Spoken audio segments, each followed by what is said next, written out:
নমস্কার। শ্রী শ্রী রামকৃষ্ণ কথামৃত। ঠাকুর শ্রীরামকৃষ্ণ দক্ষিণেশ্বরে নরেন্দ্রাদি অন্তরঙ্গ ও অন্যান্য ভক্তর সঙ্গে। প্রথম পরিচ্ছেদ। দক্ষিণেশ্বরে কেদারের উৎসব। দক্ষিণেশ্বর মন্দিরে ঠাকুর শ্রীরামকৃষ্ণ কেদারাদি ভক্ত সঙ্গে কথা কইতেছেন। আজ রবিবার, আমাবস্যা, 13ই আগস্ট 1882 খ্রিস্টাব্দ, বেলা 5টা হইবে।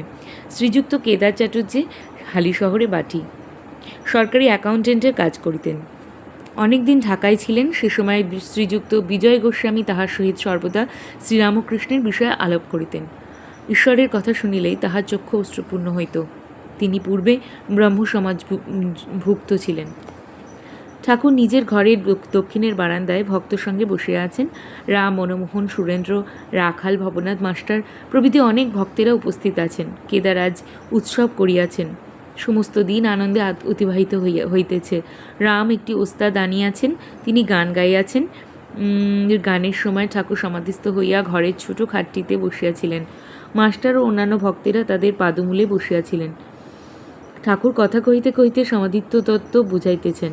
বলিতেছেন, সচ্চিদানন্দ হলে সমাধি হয়, তখন কর্মত্যাগ হয়ে যায়। আমি ওস্তাদের নাম করছি। এমন সময় ওস্তাদ এসে উপস্থিত। তখন আর তার নাম করবার কি প্রয়োজন? মৌমাছি ভনভন করে কতক্ষণ, যতক্ষণ না ফুলে বসে। কিন্তু সাধকের পক্ষে কর্মত্যাগ করলে হবে না। পূজা, জপ, ধ্যান, সন্ধ্যা, কবচাদি, তীর্থ সবই করতে হয়। লাভের পর যদি কেউ বিচার করে, সে যেমন মৌমাছি মধুপান করতে করতে আদাদ গুনগুন করে। ওস্তাদটি বেশ গান গাইয়াছিলেন। ঠাকুর প্রসন্ন হইয়াছেন। তাহাকে বলিতেছেন, যে মানুষে একটি বড় গুণ আছে, যেমন সঙ্গীতবিদ্যা, তাতে ঈশ্বরের শক্তি আছে বিশেষ রূপে। ওস্তাদ মহাশয়, কি উপায়ে তাকে পাওয়া যায়?